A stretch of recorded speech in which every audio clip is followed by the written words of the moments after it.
building in public is such a powerful thing if you are willing to share unfinished work. That may be the framework that we're looking for here, because building in public is all about sharing the journey. So hi everyone, welcome back to Business Podcast by Roohi. So today we have a treat of an episode with Arvid Kahl. So hi Arvid. So could you quickly and under 1 minute kind of explain to the audience who you are and what you do? I'm gonna try. So I'm a software engineer turned entrepreneur, turned writer, turned audience builder, turned educator. I think that's kind of my progression that I went through over the last couple of years. I co-founded a software service company back in 2017, and I sold that with my partner, my life partner, Danielle. We sold that in 2019 for a life-changing amount of money. And ever since then, I've been teaching people about reaching out to their community, finding followers, building SaaS businesses, building audiences, like just figuring out entrepreneurship, solopreneurship, bootstrap entrepreneurship. Yeah, I'm a writer, I guess. I have a couple books. I made a couple courses. I'm trying to teach people as much as I can from my experience, not just running that one successful business, but also failing many, many others before. And I'm very active on Twitter. I'm in the Twitter audience building space, trying to help people find their people and be kind and helpful and supportive. So that's pretty much what I do. And I guess that's a minute. Wow. I usually take 5 or 6 minutes to explain these things. So this is a first. I learned this from Arv. Actually, I was just watching his interview just before we had our interview today, and I had learned from him that he did yours under 2 minutes. So I wanted to see if I could do it under one. I didn't know that was possible. Well, thank you for telling me that there was a time limit. That makes a whole lot of difference. I've never actually done a time limit before, but I feel that when it's a succinct thing, maybe like we can like segue on into more. Yeah. Well, one thing that this shows to me is that once you are a creator, once you are in the creator space and you do things for other people, content and knowledge building and knowledge dissemination, there are so many things that you do, right? It's not just I'm doing one thing and that's all I do. No, I have to write, I have to record things, do a podcast and market these things and find sponsors and deal with advertising and deal with the sales and whatnot. Like once you turn a creator, you become a person that does 10 to 20 things at the same time. So it's kind of hard to even condense that into something short. Like when I was a software engineer, you would have asked me, I would have said, I'm a front-end software engineer for an IoT company. And everybody would have understood what that was. And that was my life up to 2017, maybe 2018 even, because we built Feedback Panda, our SaaS business, on the side for half a year before we even went full-time on the business. So back then, very easy description. But ever since we sold the business in particular, I've been all over the place. So I guess today we're going to touch on many different topics because there's probably a lot to talk about. Yeah, today I think it's going to be a true masterclass from your end. And so I wanted to start off with, so in the beginning, you'd kind of mentioned about having a helping mentality. So how did you kind of find your unique voice on Twitter, and how did you actually end up on Twitter? Oh, that's interesting. So I found the indie hacker software entrepreneur community initially on indiehackers.com, which is the forum, right, where a lot of indie hackers hang out. And then through that forum, I found the Twitter community, mostly by following the same people that I found interesting in the founder community, all those founders that were on podcasts and that were sharing the knowledge in the forums, on their blogs and on YouTube. I found those people on Twitter, and then I figured out, oh, wow, this is actually an extremely supportive community. Because before that, I was using Twitter as most people do. I was lurking and talking about whatever, right? Reading about whatever, following a couple celebrities here, a couple people that I knew there, and it was just a social network, just like Facebook is. But once I found this entrepreneurial community, I found, oh wow, this is a place where people are extremely supportive of each other. There's no vitriolic hate speech or anything like it in this community. It's not politics Twitter, it's indie hacker Twitter. It's a very different space. And I wanted to be part of it. And after we sold the business, I almost all of a sudden I had time to spend time in the community. Before that, when we built the business and before, I was always too busy actually like living my life as a software engineer to think that I might be part of a community and I should contribute to that. I was always just taking in, right? I was always just reading and learning and listening, but never shared what I did or what I learned. And when we sold the company, I had learned that through the course of building this business, that my passion is not building software. My passion is helping people do the things that they want to do. Software was just a conduit for that. Like writing the source code for Feed Like Panda, that was fun. But seeing people actually make more money because of it, that was way more interesting. So helping and understanding the supportive nature of what I can do, that was all of a sudden something that I wanted to keep doing. I didn't want to keep building software, really. I didn't care as much about that as I cared about trying to help more people. And Twitter is an amazing medium to do this. Like if you go on Twitter and you become part of a community that is very supportive and shares each other's work, you can very quickly reach hundreds, thousands, maybe even millions of people. Like at this point, I have a couple million of tweet impressions per month on Twitter. That means that out of these millions of impressions, probably a couple 100,000 of people actually read what I'm saying. And that is mind-blowing to me, that with what I have to say, what I want to share with people gets read by so many people just because I type it into one box on the internet. It's just, it's scale that is incomprehensible almost for human beings. But we get to do this when we build an audience. And that's kind of what I'm trying to teach people, right? To use this medium as a medium for good, for progress, for empowerment. And I found all of this in building my own business, understanding that empowerment comes through action, doing something to help other people. You help them, they become better at what they do, and eventually they will help you back. There will be some kind of reciprocation. But that's kind of what most people think of the most, like making money, right? Turning this into like monetizing it and just like monetizing your audience. But that is almost a side effect of being kind and empowering to people. And that's kind of my mission. That's kind of what I teach. That's an amazing mission that you have behind you of being this like kindness. And I've always seen you on Twitter and you're always so kind and so helpful to everybody. And I think that you really embody your mission and your values. And so my next question is, so as you have gained more followers, so this is from Rohan Barnabas. So how has your Twitter content kind of evolved? Any advice for some of the newbies out there on Twitter? Yeah. So one thing that I noticed is that when I post something today, I get quite a lot of engagement because I have a lot of followers and I have a lot of followers that care about what I have to say. But 2 years ago, 2.5 years ago at this point, I guess, when I had 400 followers and not 70,000 as I have now, whenever I would post something, nobody cared.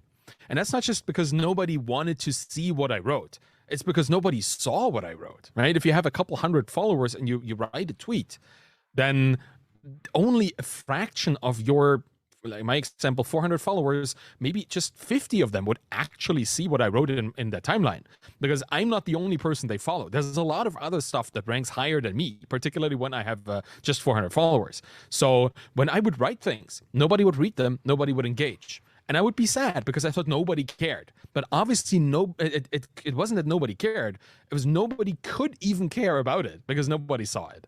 So when you're starting out on Twitter, one of the things that I see be way more effective than starting to tweet all your many, many thoughts is to engage with people somewhere else where they're already having a conversation, where there's already people watching. That's kind of the idea, right? It's like when you go to a party, you don't just walk into the middle of the room and start shouting.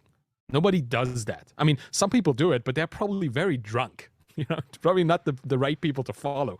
But when you want to have an impact on the conversation at a party, you join the group of people that are already chatting.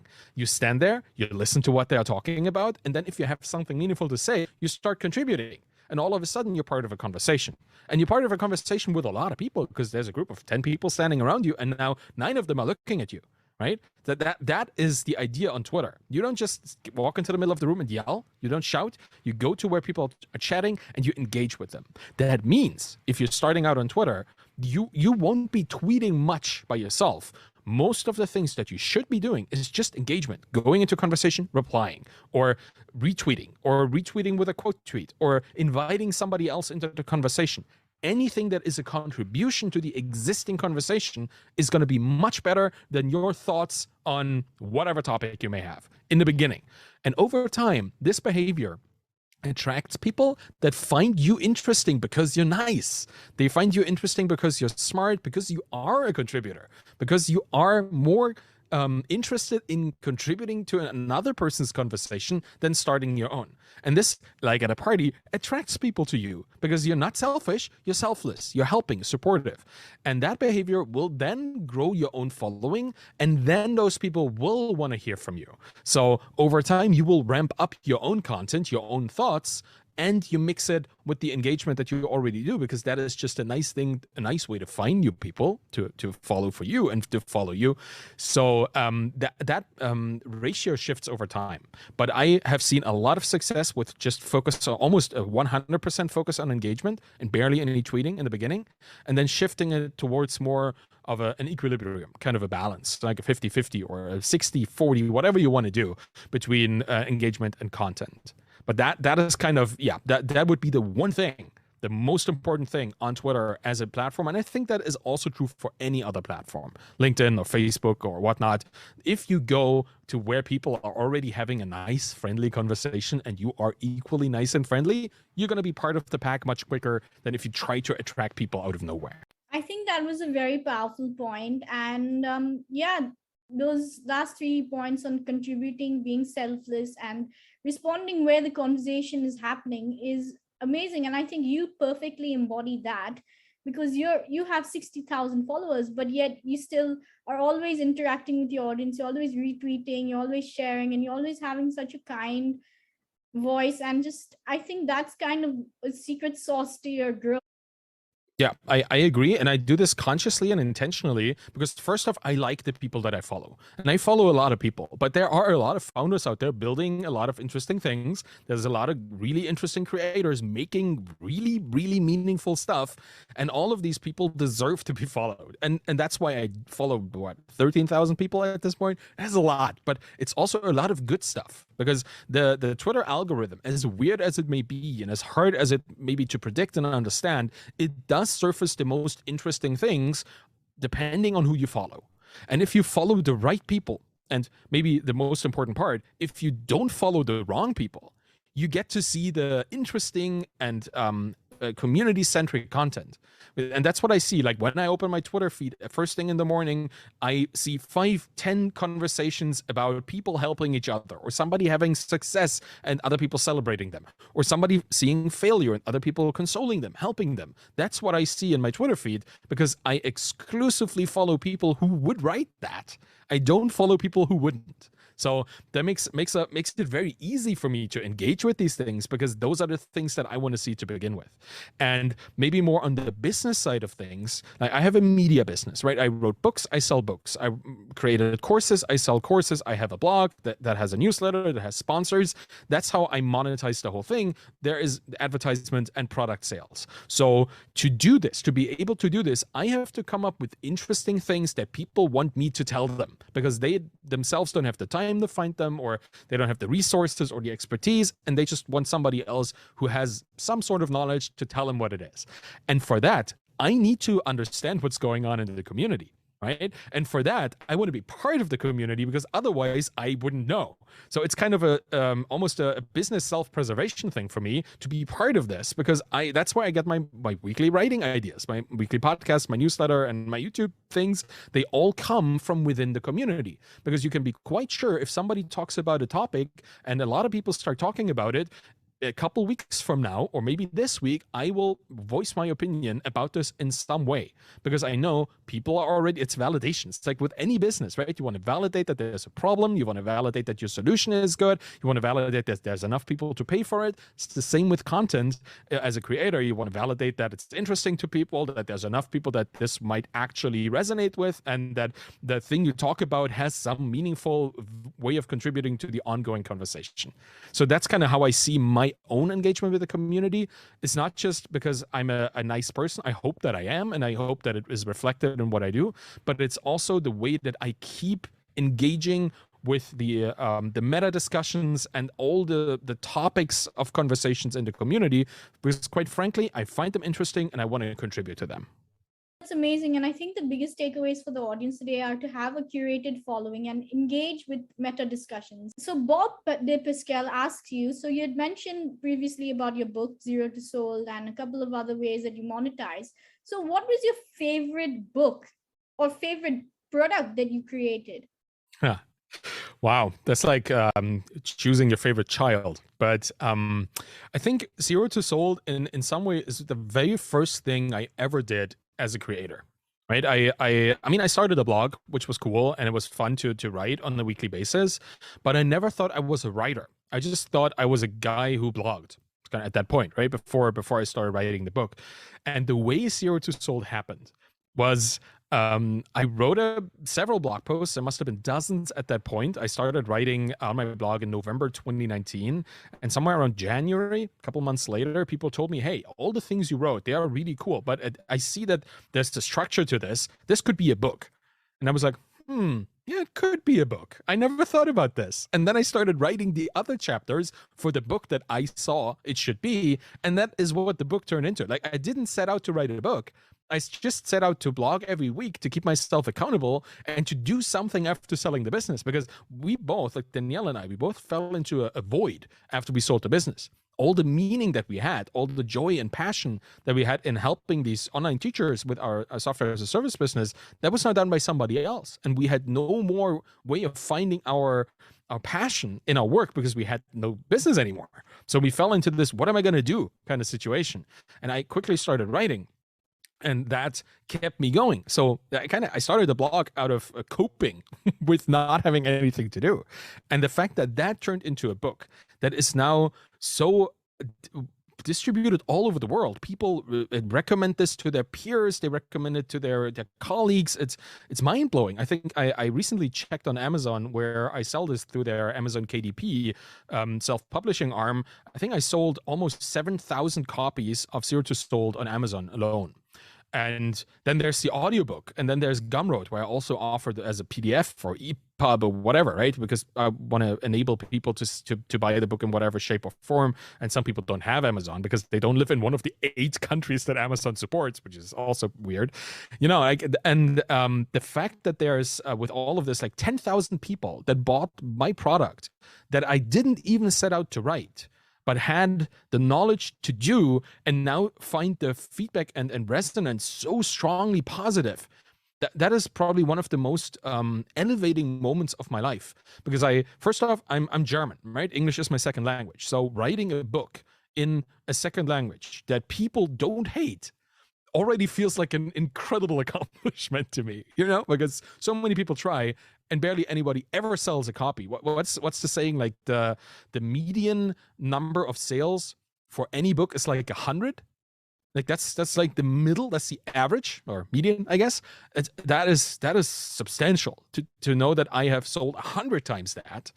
Is bizarre. And then there's the other book, and then there's the courses. All kind of interact with each other because it's all about similar topics or different perspectives on similar topics. But Zero to Sold was the first thing where I ever felt, okay, I'm not just a software engineer.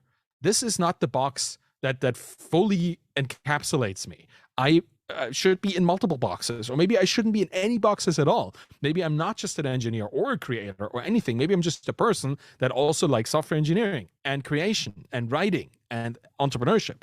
It that opened up not just opportunities for me, but also my own self-perception leveled up into this, okay, I'm more than just one thing. And that allowed me to understand, okay, then I can be anything I want. If I want to be a YouTuber as well, I just need to point a camera at my face. That's all I need to do. I don't need to go to YouTube University. I could just start, right? So that's kind of what the book did for me. It's a greeting card. It's a collection of what I know, but it's also the thing that showed me that I can be way more than I thought I ever was. Yeah, I think you had a phenomenal story. And I think I've observed from you, from your book, that you kind of really built this book out in public, and you were very embedded with getting feedback from your audience as well. So, could you share any kind of building in public frameworks with the audience today? Sure. Yeah, with the first book, I essentially wrote it in public because I didn't even know I was writing it. Like the first half of the book was blog posts that were already public, and that I got a lot of feedback on because people started reading my blog and gave me their opinions and gave me opinions about topics that I needed to cover. So that was really helpful. Maybe going back to CO2 Sold, when people told me this should be a book, I immediately turned the existing blog post into a compendium, right? I put one single page and I said, this is the bootstrapping guide. Here are links to all these different topics. And then here are the other topics that I want to write about. I essentially built an outline for the whole book in public and gave it away for free. It's just that half of the book was in there, the other half wasn't yet written. So that was CO2 Sold, the first book. For the second book that I wrote, The Embedded Entrepreneur, which is kind of zooming into the first part of building a business. Like, where's my business idea coming from? Who am I going to be serving? And what problems do they have? How can I figure this out? And then how can I build an audience around that? That's what the book is about. For that, I really went super public. Like, I put out a tweet. I said, I want to write a second book. This is the topic that I want to build this whole book around. Here's my initial outline. Now, tell me what you think. And at that point, my audience was like 4,000 people. I got a lot of people telling me what they thought I should do, which was great because I ignored most of it. But a lot of things in there were really, really helpful for me to structure a better book that was pragmatic and even more actionable than CO2 Sold. I tried to make CO2 Sold very actionable because that's kind of how I approach doing anything. I'm a self-taught coder, entrepreneur, writer. I learn things by figuring them out. So anything actionable will help me immediately. I translated that into my work as well. But for that book, I went all the way. And once I had a draft, I wrote the first draft, I think, within a month. It must have been January 2020. Was it 2020? I forgot. Could have been, was it 21? Time flies. But I wrote it within a month. It was 21. And I immediately gave the book, the draft, to, I think, 200 beta readers. I had an email list signed up ready for people who wanted to read the beta version, the draft of my book, and give me comments. And I sent that version out to 200 people. And over the next couple of weeks, I took what they told me, all the feedback with, oh, this passage is unreadable, and this is a repetition of what you said earlier, and I need a better explanation for this here. Turned all of this into more drafts that I invited people, like 50 a block, into the new drafts until I had over 500 people reading the beta version of The Embedded Entrepreneur. And at that point, it was good enough that not many people complained about anything. And that was over like 2 months' time, I think. And in April, I gave the book to a professional editor and a professional proofreader, and they went through it and fixed all the little mistakes that the public non-professional editors hadn't found at that point, gave him back the full version, and I immediately released it to my community. That's kind of how building in public worked for the second book. And it was an awesome process. Like the book had great resonance because obviously the people who needed to read it had already read it and now told me how to make it even better. And I feel this can be done for any product. And I did the same for my Twitter course for Find Your Following, because I shared little tidbits of what I was working on, and took even while I was writing the script for this course, which is a 4.5-hour course, which is itself 42,000 words, could be a book. And I probably should just turn it into one at some point, because why not, right? While I was doing this, I was taking parts of the script and I just released them as blog posts. And then people gave me feedback on parts of my unreleased Twitter course that I hadn't even recorded yet that I could work back into the course. Building in public is such a powerful thing if you are willing to share unfinished work. That may be the framework that we're looking for here, because building in public is all about sharing the journey and not the goal, right? The goal for me was to teach people about embedded entrepreneurship, about the idea of going into a community, and figuring out people's problems and solving them with the community and then turning that into products. But I didn't sell the goal. I kind of embarked on a journey and invited people to follow me.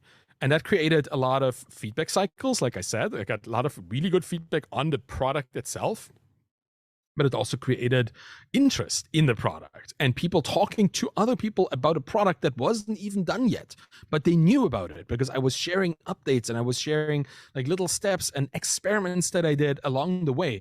The same with the course. I was sharing little video outtakes of my recording process and how I learned how to record, because I have never in my life ever talked into a teleprompter before. And I did that for the course, and I shared with people how I did that, how I set it up, and how hard it was, and how hard it is to light a studio, to even build a studio, and all these little things I just shared on a daily basis. And then it was unsurprising that when I launched the course, I think it made $15,000 within the first month, because there was just everybody who was kind of along for the ride was interested in the product because they had been part of it.